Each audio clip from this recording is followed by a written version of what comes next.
Eu prometi para o time da Suno Consultoria que quando eles alcançassem a marca de 3 bilhões e meio de reais sobre gestão, eu iria vir aqui e responder as perguntas dos nossos clientes. Eu me propus um desafio de 30 dias. São 30 perguntas que os nossos clientes mandaram para nós e eu vou responder uma pergunta por dia, tá bom? Então vamos lá. E um dos nossos clientes hoje mandou uma pergunta em vídeo. Vamos conferir o vídeo?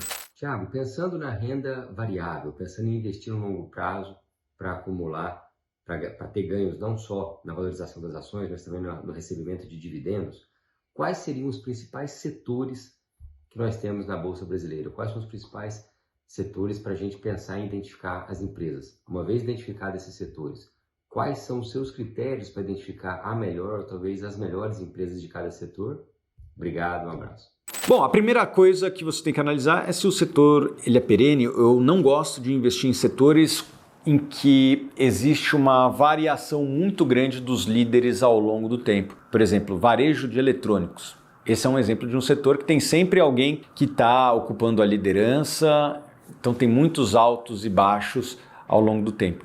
Então eu tendo a preferir setores que tenham líderes com participação de mercado estáveis ao longo do tempo. E na hora que a gente bota uma lupa nos setores, eu diria que tem 3 setores que chamam a atenção pela estabilidade. Os líderes de hoje são praticamente os líderes de 10, 20 anos atrás. Então, o setor elétrico, o setor bancário e o setor de commodities. E daí dentro do setor de commodities, basicamente o Brasil é muito forte no setor agrícola, no setor de commodities metálicas, principalmente minério de ferro, e no setor de petróleo e gás. E para cada um desses segmentos eu analiso algumas variáveis, mas principalmente eu busco empresas competitivas. E daí, obviamente, o desafio é você mensurar como que as empresas são competitivas nos setores diferentes. Então vou dar aqui um exemplo. O setor de mineração. Quanto que é o custo por tonelada produzida?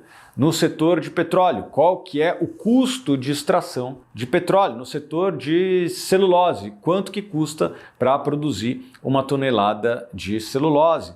No setor bancário, um dos indicadores de competitividade é o ROI, outro é o índice de eficiência bancária. Então, você tem que entender se aquela empresa é competitiva. E também é muito importante que você entenda o porquê que ela é competitiva. Não basta você olhar o número, porque muitas vezes esses números, eles até são bonitos hoje, mas por algum motivo podem deixar de ser bonitos amanhã. A empresa pode perder competitividade se aquela competitividade do passado não se mantiver mais. Então é muito importante que você analise a competitividade dessas empresas e também o balanço das empresas. As empresas têm muita dívida? Não tem? Esse é um fator que você tem que analisar também.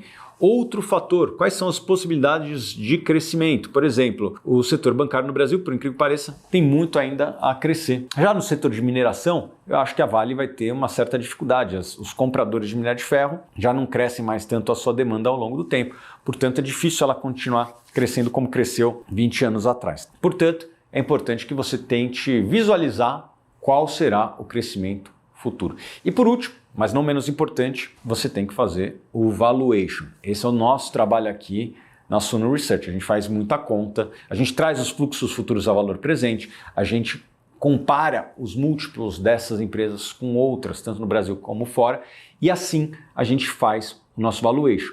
É um trabalho árduo que eu acredito que, infelizmente, a maior parte dos investidores vão ter dificuldade de fazer essa conta. Mas você tem que fazer e assim você consegue chegar no que deveria ser o valor justo de uma empresa. Então, é assim que eu analiso empresas para compor a carteira. Espero ter respondido a sua pergunta. E se você é cliente da Suno Consultoria, procure seu consultor, mande a pergunta que eu vou responder aqui, tá? E se você ainda não é, eu faço um convite para você conhecer o serviço da Suno Consultoria. Imagina só, você poupou a vida inteira, mas investiu errado. Pode ser que falte dinheiro lá na frente. E se você não tem um consultor ao seu lado, este cenário se torna, infelizmente, cada vez mais comum. É importante que você construa uma carteira alinhada com os seus objetivos. Se você não está fazendo isso, certamente você vai ter dificuldades ao longo do tempo e um consultor pode te ajudar exatamente nisso, a te dar tranquilidade para você construir uma carteira aderente aos seus objetivos, tá? E a Suno Consultoria faz exatamente isso aos nossos clientes. Então vou botar aqui um link na descrição para que você conheça um pouco mais a respeito da Suno Consultoria.